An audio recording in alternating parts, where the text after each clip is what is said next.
भिडियोमा जोडिनुभएका सम्पूर्ण विद्यार्थी साथीहरुमा नमस्कार है त। आजको भिडियोमा हामीले च्याप्टर 11 को अन्तिम पाठ अथवा पाठ 4 लिएर आइसकेका छौं। हामी सँगसँगै नोट बनाउनु होला अनि भिडियोमा पढाएका कुराहरुलाई सँगसँगै रिभिजन गर्ने कोसिस पनि गर्नु होला है त। यदि अझसम्म हाम्रो च्यानललाई सब्स्क्राइब गर्नु भएको छैन भने सब्स्क्राइब गरी भिडियोलाई शेयर पनि अनि लाइक पनि गरिदिनु होला है त विद्यार्थी साथीहरु। अब अस्ति हामीले existing business culture in Nepalese organisation micro perspective को बारेमा अध्ययन गरेर कहाँसम्म पुगेका थियौं भने डिसिजन मेकिङ पढिसकेका छौं। रिस्क टेकिङ जोखिम वहन, बिजनेस आर मोस्टली एक्सटर्नल छ, new ideas and proposals, price bargaining, discount and negotiation, expression of options को बारेसम्म पढेका थियौं भने आज छ हामी डेडिकेसन्स एन्ड कमिटमेन्ट भने समर्पण र प्रतिबद्धता पढ्ने छौं। के हो त समर्पण र प्रतिबद्धता भन्नाले बिजनेस ओनर्स एन्ड कि पर्सनल अफ डोमेस्टिक के highs level of dedication and commitment to their के इन्टरप्राइज भन्यो। तिनीहरुको प्राइजमा के हुनु पर्यो, समर्पण र प्रतिबद्धता हुनु पर्यो। इन्टरप्राइज डेडिकेसन एन्ड कमिटमेन्टमा प्रतिबद्धता र समर्पण हुनु पर्यो भन्यो। अर्को छ यस्तै छ common topic to start a communication छ भने छलफल तथा सञ्चारको लागि साझा कमन भनेको सबैको चाहेको सबैको विषय चाहिँ हुनु पर्यो भन्यो। Conversation often start with personal topic छ such as a family health and local event छ। कस्तो विषयमा टपिक हुनु पर्यो भने व्यक्तिको चाहना के छ, फ्यामिलीको के चाहिरहेछ अनि हेल्थ एन्ड लोकल एरियामा चाहिँ त्यस्तो के नयाँ चाहिँ के गरेपछि उत्पादन गरेपछि अथवा नयाँ चाहिँ के गरेपछि चाहिँ फाइदा हुन्छ भन्ने किसिमको टपिकमा चाहिँ साझा टपिकमा चाहिँ छलफल हुनु पर्यो। सबैको हितको विषयमा सबैका लागि सोचेर भन्न खोजेको है त। अब गिफ्ट छ प्रेजेन्ट एन्ड के ब्रिफ छ भने उपहार एवं घुस। अब उपहार एवं घुस भनेको के हो भन्दाखेरि के हुन्छ गिभिङ गिफ्ट छ एन्ड सोइङ होस्पिटालिटी आर कमन के हुन्छ प्र्याक्टिसेस इन नेपालीज बिजनेस हो। नेपाली बिजनेसमा भइरहेको भने घुस जस्तै के घुस दिने अनि के करहरु छली गर्ने त्यस्तो किसिमको अनि उद्योग व्यवसायहरु सञ्चालन गर्ने भने often seen as a way to build relationship भने के often see way to relationship भने हो घुसहरु दिएर अनि त्यसरी चाहिँ के गर्ने रिलेसनहरु चाहिँ बिल्ड गर्ने भनेर भन्न खोजेको छ है त। अब अर्को छ यस्तै के छ भन्दाखेरि मिटिङ एन्ड ग्रिटिङ छ भने फर्मल मिटिङ भने अब फर्मल मिटिङ अन्तर्गत के छ भन्दाखेरि फर्मल मिटिङ भने greetings in business setting are typically formal with hand shakes and respectful titles being common भने के फर्मल ग्रिटिङ्स भनेको रिस्पेक्ट पर्सन ह्यान्ड सेक गरेर रिस्पेक्ट गरेर चाहिँ के गर्ने भने ग्रिटिङ अभिवादन गर्ने भन्यो। Meeting are usually formal with structure agenda के punctually in important through delays can occur भन्यो। के छ भन्दाखेरि के भन्न खोजेको भने मिटिङ आर युजली फर्मल हुनु पर्यो अनि विथ स्ट्रक्चर कुनै पनि एजेन्डामा आधारित मिटिङहरु गर्नु पर्यो भनेर भनेको छ है त। अब यस्तै छ existing business culture in Nepal organisation micro पर्सपेक्टिभको सूक्ष्म सन्दर्भकोमा हेर्ने हो भने बिजनेस अर्गनाइजेसन बिजनेसमा भएका कल्चरहरु नेपालमा भन्यो। Many Nepalese organisation specially family owned or small business by lack formal management structure भन्यो। कुनै पनि नेपालमा भएका अधिकांश बिजनेसहरु एउटा फ्यामिलीले मात्रै खोलेर सञ्चालन गरेका छन्। त्यसैले के छ भन्यो फर्मल म्यानेजमेन्टको ल्याक छ, स्ट्रक्चरहरु के छ बिना स्ट्रक्चर त्यतिकै खोलिरहेका छन्, फ्यामिली ओरिएन्टेड छन् भन्यो। अब छ वाइड स्प्रेड करप्सन भने हो जताततै के छ भ्रष्टाचार र घुसखोरी छ भन्न खोज्यो। करप्सन इन्क्लुडिङ के हुन्छ बर्बरी एन्ड के favouritism can be prevented affecting various aspects of business operations छ भने धेरै कुराहरूले बिजनेसमा इफेक्ट गरिरहेको हुन्छ। जस्तै भने के मलाई करप्सनको कारणले अनि घुस दिने भ्रष्टाचार अनि घुस दिनेको कारणले भनेर भनेको छ है त। जेन्डर डिफरेन्स छ भने there are often noticeable gender disparities in Nepalese organisation भने अफ्टन के नेगेटिबल नोटिसेबल जेन्डर चाहिँ डिस्प्यारिटी छ भनेर भनेको छ। जेन्डरहरू जस्तै पुरुषले मात्रै व्यापार गर्ने संस्कृति मौलाएको छ भन्न खोजेको।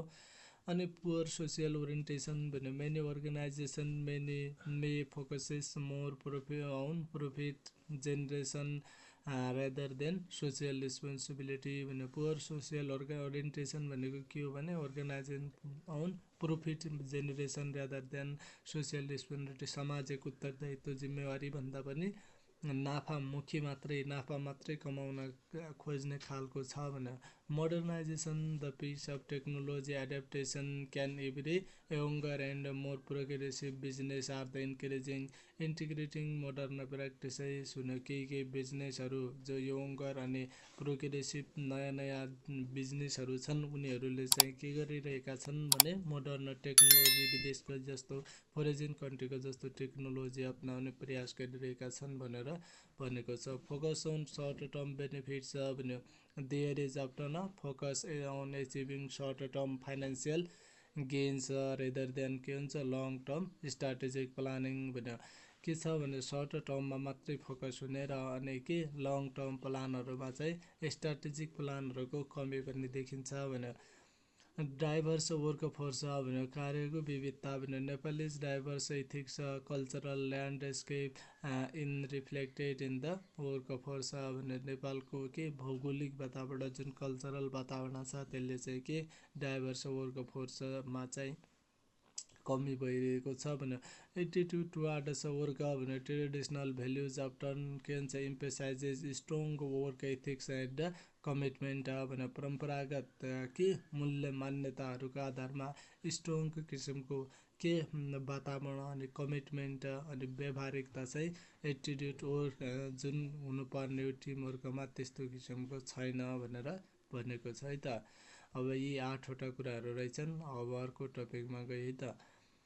Major problems of business in Nepal भने नेपालको बिजनेस व्यापार क्षेत्रमा भएका मुख्य प्रोब्लमहरू अब के प्रोब्लमहरू छन् भनेर भनेको छ है त। बिजनेस इन नेपाल फेस के हुन्छ range of challenges that can impact then their growth and के सस्टेनेबिलिटी भने तिनीहरूको सुनिश्चितता र के वृद्धिमा चाहिँ के गरिरहेको छ च्यालेन्ज छ जुन चाहिँ के छ दिन प्रतिदिन जटिल बन्दै गइरहेको छ भने। यस्तै 1 नम्बरमा छ यो पनि लङ क्वेसनमा आउन सक्छ है त साथीहरू ध्यान दिएर नोट बनाउनु होला सँगसँगै पढ्नु होला है त।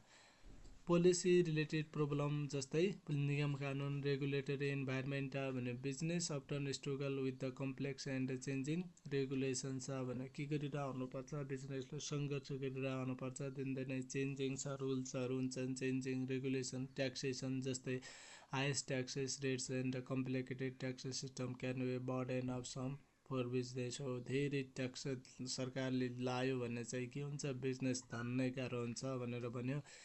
बिजनेस रजिस्ट्रेसन एन्ड लाइसेन्सिङ भने the process of registration of business and obtaining necessary licences can be lengthy and obtaining necessary licences can be lengthy and के कम्बरसम भने कम्बरसम भनेको के छ यो जुन बिजनेस स्टार्ट गर्नका लागि प्रोसेस छ नि त्यो एकदमै लामो लङ प्रोसेस र झन्झटिलो प्रोसेस छ भनेर। दोस्रो नम्बरमा क्यापिटल एन्ड टेक्नोलोजी रिलेटेड के प्रब्लम छ भने क्यापिटल भनेको पुँजी र अनि के आधुनिक भने टेक्नोलोजी भनेको आधुनिकतासँग जस्तै एक्सेस टु फाइनेन्स छ भने small and medium size enterprises often face difficulties in the security founding due to the strength lending के भन्छ क्राइटेरिया हाइज इन्ट्रेस्ट रेट भने के छ भन्दाखेरि लोनहरूको समस्या छ अनि के छ अनसिक्योर लोन छ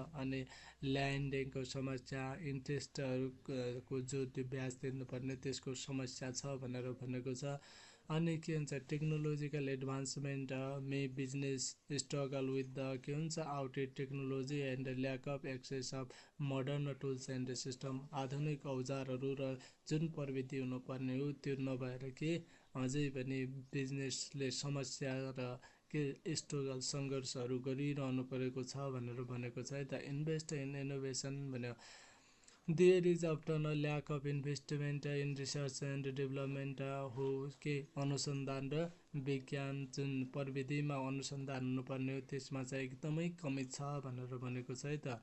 इन्फ्रास्ट्रक्चर रिलेटेड प्रब्लम भनेर ट्रान्सपोर्टेसन जस्तै poor road condition inadequate public transportation and के हुन्छ an unrealistic logistic and impede the movement of goods भने हो कुनै सामान प्रोडक्सन एक ठाउँबाट अर्को ठाउँमा ओसार पसार कुनै अर्गनाइजेसन कुनै बिजनेसले गर्ने हो भने पनि के छ ट्रान्सपोर्टेसनको एकदमै कमी छ भन्यो। अनि पुवर रोड कन्डिसन भएका कारणले चाहिँ ट्रान्सपोर्टेसन गर्न गाह्रो छ भनेर भनेको छ है त। Energy supply frequent power out edges and unreliable energy supply can in disturb operation छ भने अझै पनि इनर्जी सप्लाई जति हुनुपर्ने हो कम्पनीलाई चाहिने जति इनर्जी सप्लाई छैन भने communication limited access to high speed internet communication infrastructure can effect business effectively and connectively. जुन किसिमको नेटवर्क सञ्जाल अनि हुनुपर्ने हो त्यो पनि छैन भने एकदम लो स्पिडको नेटहरू छ अनि कम्युनिकेसन जसले चाहिँ कम्युनिकेसन इन्फ्रास्ट्रक्चरमा चाहिँ के गरिरहेको छ बाधा चाहिँ पुर्याइरहेको छ भनेर भन्न खोजेको छ। अर्को छ लेबर रिलेटेड प्रब्लम भन्यो skilled workforce there is a shortage of skilled labour in certain industries which can effect productivity and quality भन्ने जुन स्किल्ड खालका सिप र दक्षता भएका कामदारहरूको कमी छ जसका कारणले के छैन भन्यो इफेक्टिभ उत्पादकत्व र क्वालिटी गुणस्तर त्यति राम्रो छैन भनेर भनेको छ। लेबर ल भने strict labour law regulation and rigid के हुन्छ labour laws can make it difficult for business to manage their workforce effectively भने स्ट्रिक्ट ल भएका कारणले स्ट्रिक्ट लेबर ल भएका कारणले के छ भने झन् जटिलो लेबर ल छ भने जसले चाहिँ बिजनेसलाई अझ डिफिकल्टी बनाइरहेको छ भनेर भनेको छ है त। लेबर कस्ट छ rising wage and labour cost छ can impact profitability particularly for business operation with thin margin छ भने लेबरको कस्टहरूमा पनि के भइरहेको छ भने प्रोफिटेबली अनि के प्रेडिक्टेबली बढिरहेको छ भन्न खोजिरहेको छ। अनि र मेटेरियल रिलेटेड प्रब्लम अब चाहिँ जुन र मेटेरियलहरू हो कच्चा पदार्थसँग सम्बन्धित प्रब्लमहरू पनि रहेका छन् भनेर भनेको छ है त। अब छ सप्लाई इस्यु भने supply chain issue business may faces difficulties in sourcing raw materials due to logically chain challenges limited local suppliers भने सप्लाईमा चाहिँ क्वालिटी एन्ड अभाइबिलिटी भने गुणस्तर र अभाइबिलिटीमा चाहिँ कमी छ भने डिपेन्डेन्सी अन इम्पोर्ट छ भने reliance on imported raw materials can exposes business to foreign exchanges risk and supply भने फोरिजिन अरू देशहरूमा सँग के गर्न एक्सचेन्ज गर्न पनि एकदमै झन्झटिलो र कठिन छ भनेर भनेको छ। अब के पोलिटिक्स रिलेटेड प्रब्लम भने अब जस्तै पोलिटिकल इन्स्टेबिलिटी राजनीतिक स्थिरता अनि करप्सन अनि पोलिसी चेन्जेस भनेर भनेको छ। त्यस्तै अर्को छ डिमान्ड रिलेटेड प्रब्लम भने market fluctuation business may face challenges due to the fluctuation in market डिमान्डमा चाहिँ के गरिरहनु भएको छ विभिन्न किसिमका च्यालेन्जहरू बिजनेसले भोगिरहनु परेको छ भने कन्ज्युमर पर्फर्मेन्स भने understanding and adapting to changing consumer preference and trends can be difficult भने अब इकोनोमिक कन्डिसन छ भनेर भनेको छ। त्यस्तै अर्को छ म्युचुअल ट्रस्ट रिलेटेड प्रब्लम छ बिजनेस रिलेसनसिप हो जस्तो किसिमको विश्वास हुनु पर्थ्यो बिजनेस बिच त्यस्तो किसिमको पार्टनर्स सप्लायर्स र कस्टमर बिचको रिलेसन पनि एकदमै कम छ भनेर भनेको छ है त। अब यस्तै छ अन्तिममा कन्ट्याक्ट इन्फोर्समेन्ट भनेर difficult in enforcing contracts and resolving disputes can create uncertainties भने अब गाह्रो छ के गर्नका लागि भने इन्फोर्सिङ कन्ट्याक्ट गर्नका लागि अनि रिजल्भिङ डिस्प्युट्स क्रिएट अनसर्टेनिटी जो अनिश्चितता छ त्यो हटाउनका लागि चाहिँ जुन किसिमको के इन्फोर्सिङ कन्ट्याक्ट गर्नु पर्थ्यो त्यो गर्नका लागि एकदमै गाह्रो छ भनेर भनेको छ। केही टर्महरू मैले पढेन, सजिलो छ, पढ्नु होला है त साथीहरू।